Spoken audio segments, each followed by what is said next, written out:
Hello. So I'm here to talk about the company that we built.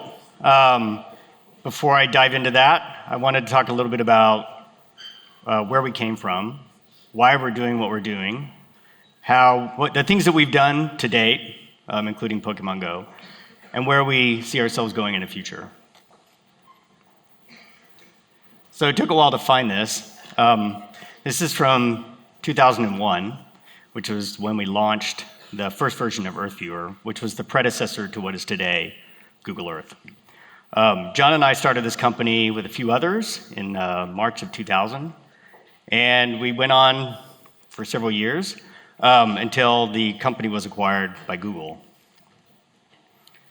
The dream for the original Earthviewer was to collect as much information about the Earth, present it in a very interactive form, and allow people to share information about the world in this geospecific context, and stream that over an internet that could go no faster than 256 kilobits per second, with nothing better than a Pentium processor.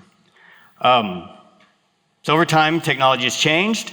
The Google acquisition allowed the organization to acquire a mass amount of data, which has really enabled Google Earth and Google Maps to become pretty much the preeminent map source on the planet. Street View was one of the pieces that the company funded. You can imagine how much money they spent to send cars all over the world, drive around the streets, and collect imagery so they could not just capture the streets, but understand where all the addresses are, where all the special features are. We even built special trucks, like this bicycle and the little cart. The cart was actually used in museums and gives you interesting walkthroughs through museums. Again, it's all about sharing information about the world. So in about 2010, John was getting kind of antsy. He's the CEO of the company. And he's trying to figure out what he wanted to work on next. And what he observed was that a lot of people were spending an enormous amount of time in front of screens. You can see here the child playing Minecraft. This cover of The New Yorker is pretty poignant. It shows two girls sitting in their bedroom playing Minecraft in an outdoor environment, while sitting outside the window is a beautiful playground. And this is actually pretty interesting because my daughters used to do this. They used to sit in each of their own rooms with their doors closed, with their laptops on their laps while they laid in their bed and played Minecraft outside. So what are we going to do about it? We decided that our objective was to find ways of motivating people to get outside and explore the world around them, maybe get a little exercise along the way, and experience other people through real-world social experiences. In many of these cases, discovering the world around you is, there's some really interesting stuff around the world. Most of the time for exercise, just getting people out walking around, that would be sufficient for what we wanted to do. But in order to get as many people motivated as possible, we need to create as many applications as possible.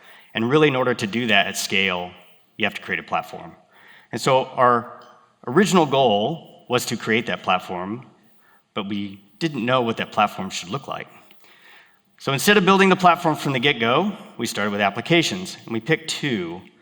The first one was Field Trip. Most people don't know much about Field Trip. It was a pretty small distribution. Field Trip is a content publishing and distribution system using location as the mechanism for triggering notifications about that location. Most of the information that went into it is heavily curated. Organizations like Thrillist provided content. A small company called Arcadia Publishing, which builds these little 44-page pamphlets about neighborhoods using local experts. Those were the initial feeds. In fact, it was the name of our company, Niantic, which spawned, was the genesis of this particular project. John was walking through San Francisco, walked by the Transamerica Tower, and on it is a plaque describing the location, the last resting place of the ship, the whaling ship Niantic. It was a ship that was abandoned in the bay, pulled on shore, turned into a hotel, I think a brothel, bar, nobody really knows exactly. When they went in and did the landfill in the financial district, they left a lot of these ships underneath those buildings, which they're still unearthing. So from that particular that particular idea, we started to play around with how can we deliver this content to people in really interesting ways. And it was the first application of augmented reality that we actually explored. You'll see on the right-hand side of that image, an image that was presented on Google Glass. So the viewfinder is the little snippet in the upper right-hand corner. So first step into AR. Then we created a game called Ingress. What was the net effect of the Niantic project? We had crossed a threshold in which global security could be at risk. Decrypting the data was the mistake. This is not psychosis or some cognitive break, but an actual takeover of the mind.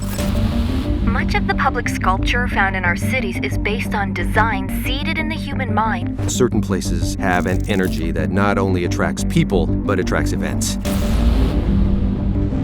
The mission of 13 Magnus is to monitor the effects of mind hacking. Obviously, this will be done with the highest of security, to make sure that the ideas do not contaminate or threaten humanity. This all leads to Niantic.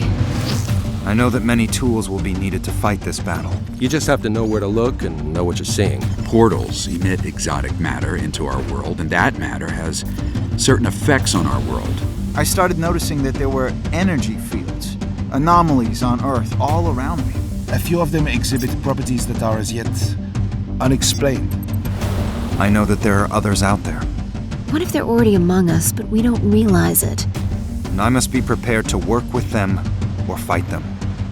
They are coming. Something's wrong out there in the world. This doesn't feel like a scientific study. The one hope lies in understanding what happened at Niantic. Not all mysteries are solvable, but the joy comes in the pursuit. So the basic premise of the game is that aliens from another dimension have entered our world through these high energy locations that we call portals.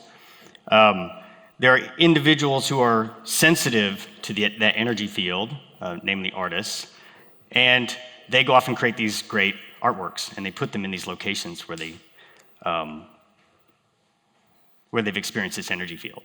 And we use that particular backdrop to collect all this data about interesting places on the planet. We started with a seed of public artwork, which was actually contributed by users through the Panoramio database. And then we added a feature into Ingress to actually collect more of that. And today there's about 6.5 million of them that are actually populating the world database today. So Ingress was an exploration in how do you make location-based games that are engaging, fun, and get people to sort of help us with our mission. We thought about how do you make money doing this. We were inside Google, so monetization wasn't really a huge thing. It was sort of getting users up. So the thing we decided to explore was location-based sponsorships. And then here are 4 of the initial sponsors or early sponsors for the game. You can see, I don't know if any of you are familiar with Hintwater from the United States. They were one of our first launch partners. Inside every cap around the first couple of years, there was a 8-character code under there that if you entered it into Ingress would give you special goodies. AXA was another partner, which I think most people here would be familiar with. Zipcars in the US and Lawson in Japan. The goal there was to find ways to drive traffic into these locations, use that as a monetization vehicle, and that's where we started. We played around with it for a while. It was actually pretty successful, and so we built infrastructure to help us with that. The last piece I'm going to talk about are events. One of the things that we've been doing, we've started, this is the first event that we did in Cahokia Mounds in January of 2013, about 2 months after we launched. There was a handful of people, it was cold and rainy, and they still showed up. They drove in from several states to actually play for about 3 or 4 hours for this particular event. And we thought it was great, so that spawned series of events. We started doing them every month, doing sponsored community days. We eventually evolved that into these arcs that were 3 months long. They'd start with, each month there'd be one large event with some smaller events alongside of it, and it would culminate in a large event at the end of the cycle. And in 2016 of July, we had the largest event in Tokyo, which had 10,000 people show up for it, at least. And this is a picture of all those people. So Ingress, we set out to build an engaging real-world game. We tried to learn how to leverage players and our partners to create that game board. We wanted to make location-based sponsorship work. We wanted to foster a sense of community to drive that engagement. And from that, we designed a new platform that its goal was to increase efficiency and reduce our operating cost by 10x. That could handle something at scale. Across the planet, amazing creatures have been discovered. Now, more than ever, undiscovered species are appearing. We call these creatures Pokemon. So in 2014, we partnered with the Pokemon Company to begin the construction of Pokemon Go. This was born out of an idea. I get this question a lot. It's like, how'd you guys come up with this idea? It was actually born from an April Fool's joke. April 1st, 2014, there was a collect all the Pokemon on Google Maps. And we saw that was a pretty big hit. I know my wife did nothing but collect Pokemon roaming around Google Maps for the week that it was live. And so we decided that this kind of made sense. And we talked to the Pokemon Company about it, and to them it made a lot of sense. And that helped us develop this partnership for building this game. We started building it in so at the time we had a team of about 8 to 10 people working on the product inside of Google. They were building both the platform and the game in tandem. We spun out of Google in 2015 in October and continued to work on the game. That was a pretty disruptive process. It took about 6 months to do that. We're now an independent company, and then 9 months later, we launched Pokemon Go. And then we launched the game on July 6th of 2016. And this is what happened. So everybody's like, oh, did you expect that? It's like, no, we did not. This is a group of people in Taipei running to catch a Snorlax. There have been similar events going after Laprases in Central Park. People were stopped on the middle of the street trying to pick up these Pokemon. They would just get out of their car and run to the park and then do these things. So this is not the norm. This is just the extreme cases, and the magic of YouTube sort of allows us to show these things in all their glory. So this is kind of what happened. You can imagine what it looked like to us on the inside. This is the graph of the performance of the system at launch. So as you can read, the orange line is assuming you're not colorblind, the orange is where we thought we were going to be. The red line was our worst case. And we actually used real numbers. We didn't just make something up. We looked at the top MMOs, and we took their peak utilization, and then we multiplied that number by 5. And we thought that would be really good. If we could make sure we had a system that could support that amount of traffic, that would be awesome. One thing you'll notice is the green line doesn't even start at the orange line. That was New Zealand and Australia. USA followed on the next day, and it was like a rocket ship after that. So needless to say, we ran into a lot of bottlenecks. It's like anytime you do it, everybody says when you do a 10x scale, things get hard. When you get half a 2, then it's even harder. The most interesting thing was that this is the server team. And what's interesting about this is that notice there are 4 people in that photo. That's how many server engineers were supporting that. So needless to say, for the first 6 weeks after launch, life was pretty crazy. People were sleeping on sofas, on floors. But the thing that really saved that group of team members was, one, we had built a platform that was optimized to reduce cost. So it was a high-performance system. So it could actually handle this load. So So we actually designed this in we didn't think it was going to get this big that fast, so we never tested it at that scale. But we actually designed it to handle this kind of a load.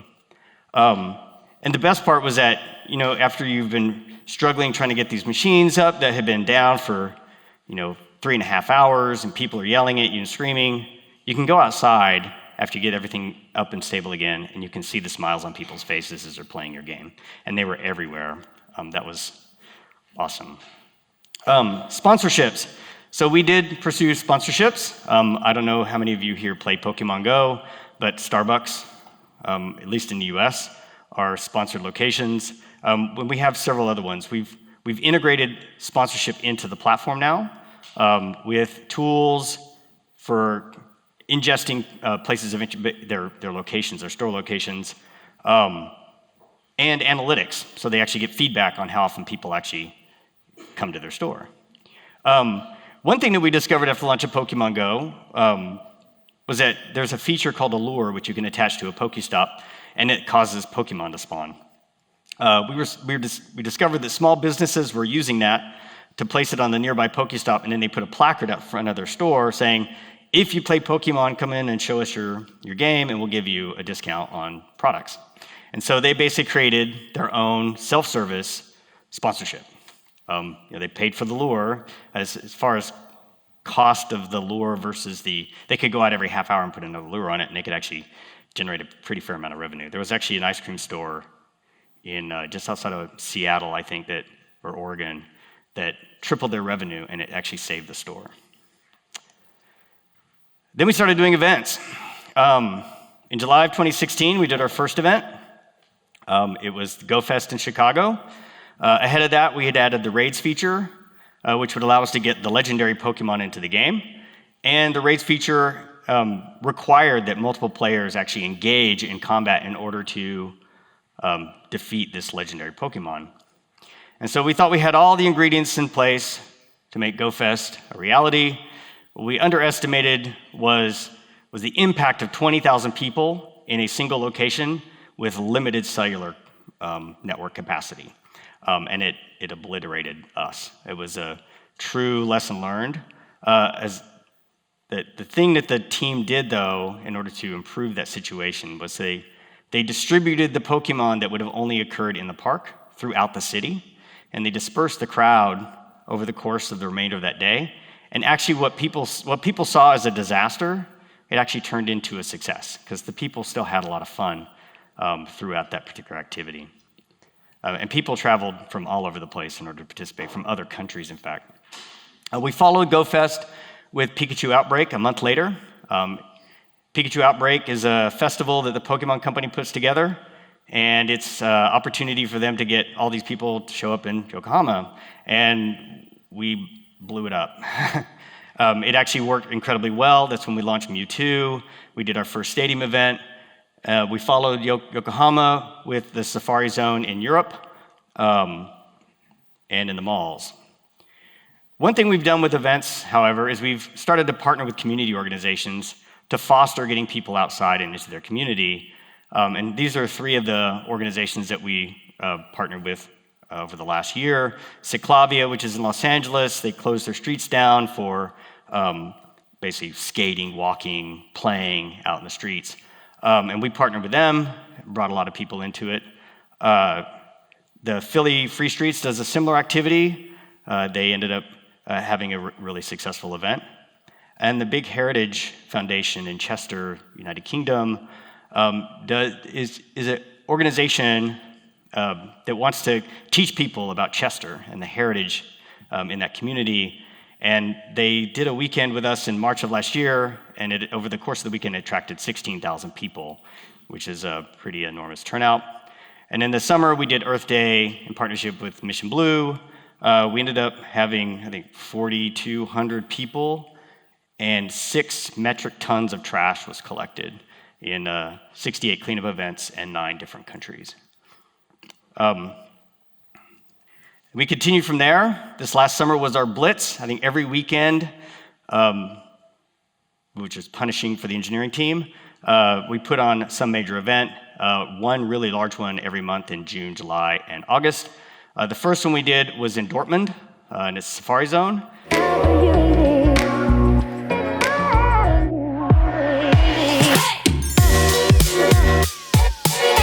I've already made a few friends, met people from all over the world. I've heard something like 20 different languages. It's been great so far. I was too excited about the event that I couldn't sleep basically yesterday. I've been playing since it first came out, so I started the game when it was introduced in Germany. It was 2 years ago. And when Niantic released Pokemon Go in July 2016, everyone wanted to relive their childhood. They wanted to relive the dream of going out in the world, exploring, finding Pokemon out in the wild.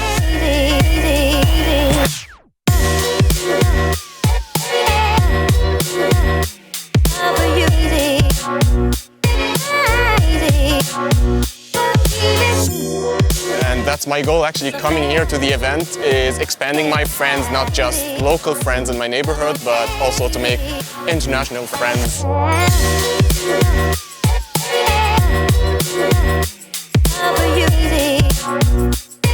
I ended up catching a Pokemon every single country I went to, and it's something special to keep. You take it home and you're like, look, I went to that country and I have something, it's like a little keepsake you take home with you. This is a 2-day event. Attracted over 50,000 people just in the park. Several, or close to 200,000 people, I think, in the surrounding community, coming from all over the place just to participate in that game. We did a similar thing in Chicago, which is the place of our original. Going back there, we felt was pretty brave, but we decided we owed it to the community to do that. And last year it was huge, a huge success. I actually got to go this year, and just seeing the smiles on people's faces was just phenomenal. So what did we get from Pokemon Go? We were able to leverage key learnings from Ingress. Everybody talks about how Pokemon Go is in its demise. It's actually still in one of the top 10 spots. This summer's push has actually helped quite a bit, but it's not in decline. The actual game is growing. It is, and it's over 2 years old. It's the first product that we launched on our new platform. We're since rebuilding Ingress on top of it. And while it was a wild ride, it proved that the architecture that we built would scale and that the infrastructure is capable of supporting where we want to go in the future. So at our company, I talk about KPIs. Everybody talks about revenue and monthly active users and daily active users. At our company, because exercise is one of the key components, we talk about how many kilometers our players walk. And we feel pretty confident to say that for one of our titles, players have walked more than the combination of all AR titles combined, and that's 340 million kilometers, and that's Ingress. Pokemon Go is 22 billion kilometers, which is the distance the Earth travels around the sun in over 22 years. So it's a lot of miles. And then we're going to come up with Harry Potter. I can't really talk about that since not ready to talk about it, but I'm saying. But look for it next year. So this is the architecture that shows. Here's our architecture. You can see it's got a lot of pieces. Every single one of the boxes inside that big orange square represents the level of experience and knowledge that we have pouring into the core infrastructure. So where are we going next? AR is a big thing for us. We believe that in order to truly enable social experiences, real-world social interactions, you have to have shared social experiences. In every single case, when you hear people talking about it, it's about the interactions with other people. And so last year we acquired a company out of the UK that does this. This is a machine learning model that uses nothing more than a camera to place Pikachu and his friend into the scene and determine the depths of the other objects in the scene. So while this is a video and a pre-rendered Pikachu, the occlusions that are occurring are happening in the software. And actually our goal is to get that running on cell phones so that when Pikachu runs around, he actually goes in and out of things that are in motion in the scene. And with the platform, we built a new experimental game. It took us about 2 weeks to get it, and this is what we ended up with.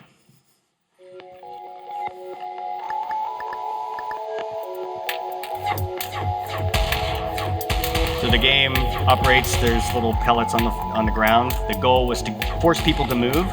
So you have to run around to actually collect the energy that you need in order to shoot the gun, the energy weapon, if you call it that. And so people, that's the reason why people are in motion.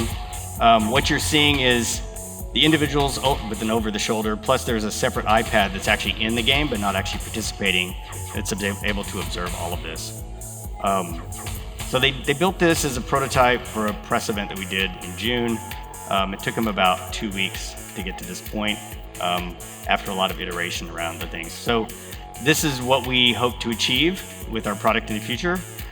Given the capabilities of the occlusion systems, there's some other capabilities that we're adding to it as well.